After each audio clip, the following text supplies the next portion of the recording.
Hi, ಎಲ್ರಿಗೂ ನಮಸ್ತೆ. Welcome back to my channel. ನಾನು ಶಿಲ್ಪ. ಈ ವಿಡಿಯೋದಲ್ಲಿ ನಾನು ಒಂದು ಹೊಸ ಸ್ಟವ್ ಆರ್ಡ್ರ್ ಮಾಡಿದ್ದೆ. ಫ್ಲಿಪ್ಕಾರ್ಟಲ್ಲಿ ಬಿಗ್ ಬಿಲಿಯನ್ ಡೇಸ್ ಇತ್ತಲ್ವ, ಅದಕ್ಕೆ ಆರ್ಡ್ರ್ ಮಾಡಿದ್ದೆ. ಆ್ಯಕ್ಚುಲಿ ನಾನು ಚೇಂಜ್ ಮಾಡಬೇಕಾಗಿತ್ತು, ಅದಕ್ಕೆ ಮಾಡಿದೆ. 4 ಬರ್ನರ್ ಸ್ಟವ್ ಇದು. ಇದೇನು ಪೇಯ್ಡ್ ಪ್ರಮೋಷನ್ ಆ ಥರ ಏನಿಲ್ಲ, ನಾನು ಪರ್ಸ್ನಲ್ಗೋಸ್ಕರ ತೊಗೊಂಡಿರೋದು. ನೋಡಿ ಸ್ಟವ್ ಹೇಗಿದೆ ಅಂತ ಹೇಳಿ. ಇದು ಗ್ರೀನ್ ಶೆಫಿಂದ ನಾನು ಆರ್ಡ್ರ್ ಮಾಡಿರೋದು. ಚೆನ್ನಾಗಿ ಅನಿಸ್ತು ಸ್ಟವ್ ನನಗೆ, ಅದಕ್ಕೆ ಆರ್ಡ್ರ್ ಮಾಡಿದ್ದೆ.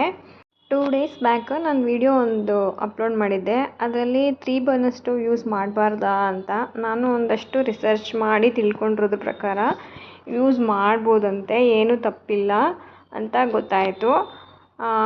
ಏನು ಅಂದರೆ ಹಿಂದಿನ ಕಾಲದಲ್ಲೆಲ್ಲ ಇಬ್ಬರು ಗಂಡು ಮಕ್ಕಳು ಮತ್ತು ಅಪ್ಪ ಇದ್ದರೆ ಒಬ್ರೊಬ್ಬರು ಸಪ್ರೇಟಾಗಿ ಮಾಡ್ಕೊಂಡು ತಿಂದುಬಿಡ್ತಾರೆ, 3 ಒಲೆ ಇದ್ದರೆ ಆ ಥರ ಅನ್ನೋ ಕಾನ್ಸೆಪ್ಟಲ್ಲಿ 3 ಒಲೆ ಇರಬಾರ್ದು ಅಂತ ಹೇಳಿರೋದಷ್ಟೇ.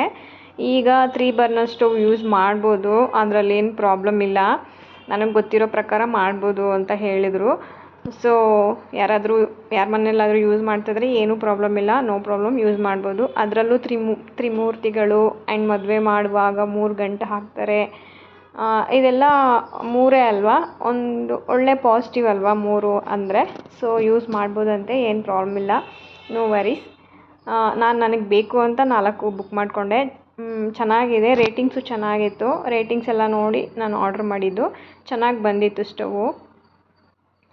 ಇದನ್ನು ಎಲ್ಲ ಅನ್ಬಾಕ್ಸಿಂಗ್ ಮಾಡಿ ಮತ್ತು ಎಲ್ಲ ಫಿಟ್ ಮಾಡಿ ಸ್ಟವ್ ಗ್ಯಾಸ್ಗೆ ಕನೆಕ್ಷನ್ ಕೊಟ್ಟು ಪೂಜೆ ಎಲ್ಲ ಮಾಡಾಯಿತು ನೆನ್ನೆನೇ. ಬೆಳಗ್ಗೆ ಸ್ಟವ್ ಬರೋ ಅಷ್ಟರಲ್ಲೇ ನಾನು ಅಡುಗೆ ಟಿಫನ್ನು ಎಲ್ಲ ರೆಡಿ ಮಾಡಿಬಿಟ್ಟಿದ್ದೆ. ಸೊ ಇದನ್ನು ಅನ್ಬಾಕ್ಸ್ ಮಾಡಿ ಗ್ಯಾಸ್ಗೆ ಕನೆಕ್ಟ್ ಮಾಡಿ ಜಸ್ಟ್ ಪೂಜೆ ಮಾಡಿ ಎಲ್ಲ ಚೆಕ್ ಮಾಡಿದ್ವಿ. ಎಲ್ಲ ಬರ್ನರ್ಸ್ ಎಲ್ಲ ಚೆನ್ನಾಗಿ ಉರಿತಾ ಇದೆಯಾ ಇಲ್ವಾ ಅಂತ ಅಷ್ಟೇ ಚೆಕ್ ಮಾಡಿ ಲೈಟಾಗಿ ಹಾಲು ಕಾಯಿಸ್ಕೊಂಡು ಕುಡ್ದಿದ್ದಷ್ಟೇ. ಮಧ್ಯಾಹ್ನ ಅಷ್ಟರಲ್ಲಿ ಮುಗೀತು ಇದೆಲ್ಲ. ಮತ್ತು ನೈಟ್ಗೆ ಅಡುಗೆ ಮಾಡಬೇಕಾಗಿತ್ತು. ಏನು ಮಾಡೋದು ಒನ್ ಟೈಮ್ಗಲ್ವಾ ಅಂತ ಯೋಚನೆ ಮಾಡ್ತಿರ್ಬೇಕಾದ್ರೆ ಸ್ಪ್ರೌಟ್ಸ್ ಇತ್ತಲ್ಲ ಮನೆಯಲ್ಲಿ, ಅದರಲ್ಲೇ ಮಾಡಿಬಿಡೋಣ ಅಂತ. ಅದರಲ್ಲೂ ಸಾರು ಮಾಡೋಕ್ಕೆ ಬೋರ್ ಅನ್ನಿಸ್ತು.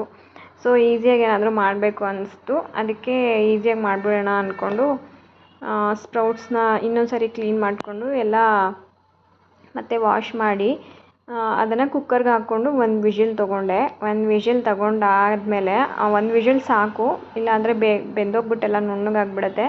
ಇದಕ್ಕೆ ಬೇಕಾಗಿರೋದನ್ನೆಲ್ಲ ಕಟ್ ಮಾಡಿಕೊಂಡೆ. ಏನಿಲ್ಲ, ಈರುಳ್ಳಿ, ಹಸಿಮೆಣ್ಸಿನ್ಕಾಯಿ, ಕೊತ್ತಂಬರಿ ಸೊಪ್ಪು, ಬೆಳ್ಳುಳ್ಳಿ ಇಷ್ಟು ಕಟ್ ಮಾಡ್ಕೊಂಡಿದ್ದೀನಿ. ಪಲ್ಯನೂ ರೆಡಿ ಆಗುತ್ತೆ. ನಮ್ಗೆ ಒಂದು ಟೈಮ್ಗೆ ಸಾರು ಥರ ಚೆನ್ನಾಗಿರುತ್ತೆ, ಸಾರಲ್ಲ ಆದರೆ ಅದು ಚೆನ್ನಾಗಿರುತ್ತೆ ಅಂತ ನಾನು ಮಾಡಿದ್ದು. ಹಳ್ಳಿ ಕಡೆ ಮಾಡ್ತಾರೆ ಇದನ್ನು. ನಿಮ್ಮ ಎಷ್ಟು ಜನಕ್ಕೆ ಗೊತ್ತೋ ಇದು ಗೊತ್ತಿಲ್ಲ ನನಗೆ. ಇದು ಮೊಳಕೆ ಕಾಳು ಬೇಯಿಸಿರೋ ನೀರು ವೇಸ್ಟ್ ಆಗುತ್ತೆ ಅನಿಸುತ್ತೆ ಆಗ ಪಲ್ಯ ಮಾಡೋಕ್ಕೆ ಬೇಯಿಸ್ಕೊಂಡ್ರೆ. ಬಟ್ ಈ ನೀರನ್ನ ವೇಸ್ಟ್ ಮಾಡಲ್ಲ. ಹಾಗೆ ಏನು ಮಾಡ್ಬೋದು ಅಂತ ನೋಡ್ತಾ ಇರಿ. ಇಲ್ಲಿ ಪಲ್ಯ ಮಾಡ್ಕೊಳ್ತಾ ಇದ್ದೀನಿ ನಾನು. ಆಯಿಲ್ ಹಾಕ್ಕೊಂಡು, ಆಯಿಲು ಸ್ವಲ್ಪ ಕಾದ್ಮೇಲೆ ಸಾಸಿವೆ ಹಾಕ್ಕೊಳ್ಳಿ, ಕರಿಬೇವು ಸೊಪ್ಪು ಹಾಕ್ಕೊಳ್ಳಿ, ಕಡಲೆಬೇಳೆ ಹಾಕ್ಕೊಳ್ಳಿ. ಆಮೇಲೆ ನಾನು ಕಟ್ ಮಾಡಿ ಇಟ್ಕೊಂಡಿರೋ ಈರುಳ್ಳಿ, ಹಸಿಮೆಣ್ಸಿನ್ಕಾಯಿ ಹಾಕ್ಕೊಳ್ತೀನಿ. ಅದೆಲ್ಲ ಸ್ವಲ್ಪ ಚೆನ್ನಾಗಿ ಫ್ರೈ ಆದಮೇಲೆ ಉಪ್ಪು ಹಾಕ್ಕೊಳ್ಳಿ. ನಾನು ಉಪ್ಪು ಇವಾಗ ಕಮ್ಮಿ ಹಾಕ್ಕೊಳ್ತಾ ಇದ್ದೀನಿ, ಯಾಕಂದರೆ ನಾನು ಬೇಯಿಸುವಾಗಲೇ ಸ್ವಲ್ಪ ಉಪ್ಪು ಹಾಕ್ಕೊಂಡಿದ್ದೀನಿ. ಅದಕ್ಕೆ ಟೇಸ್ಟ್ ನೋಡಿಕೊಂಡು ಹಾಕ್ಕೊಳ್ಳಿ. ನೋಡಿ ಹಸಿಮೆಣ್ಸಿನ್ಕಾಯಿ ಹಾಕ್ಕೊಳ್ತಾ ಇದ್ದೀನಿ. ಎಲ್ಲ ಹಾಕ್ಕೊಂಡು ಒಂದು 5 ಮಿನಿಟ್ಸ್ ಚೆನ್ನಾಗಿ ಫ್ರೈ ಮಾಡಿ. ಇದು ಫ್ರೈ ಆದಮೇಲೆ ನಾವು ಮೊಳಕೆ ಕಾಳು ಬೇಯಿಸ್ಕೊಂಡು ಇಟ್ಕೊಂಡಿರ್ತೀವಲ್ಲ ಅದನ್ನು ಹಾಕಿದೆ. ಅದನ್ನು ಹಾಕ್ಬಿಟ್ಟು ಚೆನ್ನಾಗಿ ಅದನ್ನು ಹಾಕಿ ಒಂದು 5 ಮಿನಿಟ್ಸ್ ಚೆನ್ನಾಗಿ ಫ್ರೈ ಮಾಡಿ. ಏನಕ್ಕಂದರೆ ಉಪ್ಪು ಖಾರ ಎಲ್ಲ ಹಾಕಿರ್ತೀವಲ್ಲ, ಹಸಿಮೆಣ್ಸಿನ್ಕಾಯಿ ಎಲ್ಲ ಅದರದ್ದೆಲ್ಲ ಸ್ವಲ್ಪ ಟೇಸ್ಟ್ ಹಿಡಿಬೇಕು ಇದಕ್ಕೆ. ಎಲ್ಲ ಹಾಕಿ ಚೆನ್ನಾಗಿ ಫ್ರೈ ಮಾಡಿ ಕೊತ್ತಂಬರಿ ಸೊಪ್ಪು ಕಟ್ ಮಾಡ್ಕೊಂಡು ಇಟ್ಕೊಂಡಿದ್ದೀನಿ, ಅದನ್ನು ಹಾಕ್ತೀನಿ. ಅದು ಮತ್ತು ಧನಿಯಾ ಪೌಡರ್ ಇರುತ್ತಲ್ವ, ಅದು ಒಂದು 2 ಸ್ಪೂನ್ಸ್ ಹಾಕ್ತೀನಿ. 2 ಸ್ಪೂನ್ಸ್ ಹಾಕ್ಬಿಟ್ಟು ಚೆನ್ನಾಗಿ ಮಿಕ್ಸ್ ಮಾಡಿ 5 ಮಿನಿಟ್ಸ್ ಸ್ಟವ್ ಮೇಲೇ ಸಿಮ್ಮಲ್ಲಿ ಬೇಯಿಸ್ಕೊಳ್ತೀನಿ. ಸ್ವಲ್ಪ ಚೆನ್ನಾಗಿ ಬಿಸಿ ಆಗಲಿ, ಹಾಕಿರೋ ಇಂಗ್ರೀಡಿಯೆಂಟ್ಸ್ ಎಲ್ಲ ಕಾಳಿಗೆಲ್ಲ ಹಿಡೀಲಿ ಅಂತ ಒಂದು 5 ಮಿನಿಟ್ಸ್ ಚೆನ್ನಾಗಿ ಬೇಯಿಸ್ಕೊಂಡು ಮಿಕ್ಸ್ ಮಾಡಿ ಇಟ್ಕೊಂಡ್ಮೇಲೆ ನನಗೆ ಸ್ವಲ್ಪ ಕೊತ್ತಂಬರಿ ಸೊಪ್ಪು ಕಮ್ಮಿ ಆಯಿತು ಅನಿಸ್ತು, ಅದಕ್ಕೆ ಮತ್ತೆ ಹಾಕ್ಕೊಂಡೆ ನಾನು ಕೊತ್ತಂಬರಿ ಸೊಪ್ಪು. ಹಾಕ್ಕೊಂಡು ಮಿಕ್ಸ್ ಮಾಡಿ ನೀಟಾಗಿ ಒಂದು 5 ಮಿನಿಟ್ಸ್ ಮಿಕ್ಸ್ ಮಾಡಿಟ್ರೆ ಆಯ್ತು ಅಷ್ಟೇ, ಪಲ್ಯ ರೆಡಿ ಆಗಿಬಿಡುತ್ತೆ. ಈಸಿ ಇದು ರೆಸಿಪಿ ಮಾಡೋದು, ಸಖತ್ ಈಸಿ, ಟೇಸ್ಟಿ ಕೂಡ. ವೆಯ್ಟ್ ಲಾಸ್ ರೆಸಿಪಿ, ಯಾರಿಗಾದರೂ ಬೇಕಂದರೆ ಟ್ರೈ ಮಾಡಿ. ಈಗ ಸ್ಟ್ರೈನ್ ಮಾಡಿ ಇಟ್ಕೊಂಡಿರ್ತೀವಲ್ಲ ಆ ನೀರಿಗೆ ನಾನು ಒಂದು 10 ಮಿನಿಟ್ಸ್ ಮುಂಚೆನೇ ಹುಣಸೆ ಹಣ್ಣು ನೆನೆಸಿಟ್ಕೊಂಡಿದ್ದೆ. ಆ ನೀರನ್ನ, ಹುಣಸೆ ರಸನ ಈ ನೀರೊಳಗೆ ಹಾಕ್ಕೊಳ್ತಾ ಇದ್ದೀನಿ.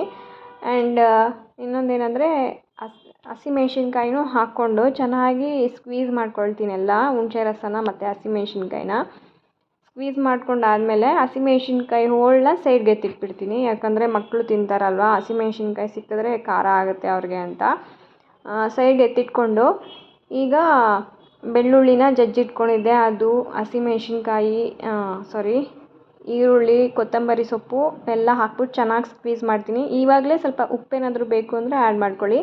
ನಾನು ಕಾಳು ಬೇಯಿಸುವಾಗಲೇ ಹಾಕಿದ್ನಲ್ಲ, ನನಗೇನು ಉಪ್ಪು ಬೇಡ ಅನ್ನಿಸ್ತು, ಅದಕ್ಕೆ ನಾನು ಉಪ್ಪೇನು ಹಾಕಿಲ್ಲ. ಚೆನ್ನಾಗಿ ಸ್ಕ್ವೀಸ್ ಮಾಡಿಕೊಂಡ್ರೆ ಅಷ್ಟೇ ಮುಗೀತು, ನಮ್ಮದು ಸಾರು ರೆಡಿಯಾಗಿಬಿಡುತ್ತೆ. ಚೆನ್ನಾಗಿರುತ್ತೆ, ಬೇಕಾದ್ರೆ ಒಂದ್ಸರಿ ಟ್ರೈ ಮಾಡಿ ನೋಡಿ. ಕೈ ಗೊಜ್ಜು ನಾರ್ಮಲಾಗಿ ಅಂದರೆ ನಾರ್ಮಲ್ ನೀರಲ್ಲೇ ನಾವು ಗೊಜ್ಜು ಮಾಡ್ತೀವಿ, ಬಟ್ ಇದು ಸ್ಪ್ರೌಟ್ಸ್ ನೀರಲ್ವ, ಸ್ವಲ್ಪ ಹೆಲ್ದಿ ಕೂಡ. ನೀರು ವೇಸ್ಟ್ ಆಗುತ್ತಲ್ವ, ನೀರು ವೇಸ್ಟ್ ಆಗದೆ ಇರೋ ಹಾಗೆ ಮಾಡ್ಕೋಬೋದು. ಚೆನ್ನಾಗಿ ಅನಿಸ್ತು ನನಗೆ. ಇದು ಪಕ್ಕ ಹಳ್ಳಿ ಸ್ಟೈಲಲ್ಲಿ ಮಾಡಿರೋದು. ಈ ಗೊಜ್ಜು ಯಾರಿಗೆ ಇಷ್ಟನೋ ನನಗೆ ಗೊತ್ತಿಲ್ಲ, ನನಗಂತೂ ಸಿಕ್ಕಾಪಟ್ಟೆ ಇಷ್ಟ. ಒನ್ ಟೈಮ್ಗೆ ಆರಾಮಾಗಿ ತಿನ್ಬೋದು. ಆ್ಯಂಡ್ ಏನು ಅಂದರೆ ಮುದ್ದೆ ಅಂತೂ ಇನ್ನೂ ಚೆನ್ನಾಗಿರುತ್ತೆ. ಇದಕ್ಕೆ ನಾವು ರೈಸೇ ಮಾಡ್ಕೊಂಡಿದ್ವಿ, ಮುದ್ದೆ ತಿಂದರೆ ಅದರಲ್ಲಿ ಇನ್ನೂ ಸೂಪರಾಗಿರುತ್ತೆ. ಯಾರಿಗೆಲ್ಲ ಈ ಥರ ಕೈಗೊಜ್ಜು ಇಷ್ಟ ಅಂತ ನನಗೆ ಕಮೆಂಟಲ್ಲಿ ಹೇಳಿ. ಯಾರಾದರೂ ನನ್ನ ಚಾನಲ್ನ ಫಸ್ಟ್ ಟೈಮ್ ನೋಡ್ತಾ ಇದ್ದರೆ ಪ್ಲೀಸ್ ಸಬ್ಸ್ಕ್ರೈಬ್ ಮಾಡಿ. Thank you so much. ಸಿಗೋಣ ನೆಕ್ಸ್ಟ್ ವಿಡಿಯೋದಲ್ಲಿ. Bye bye, take care.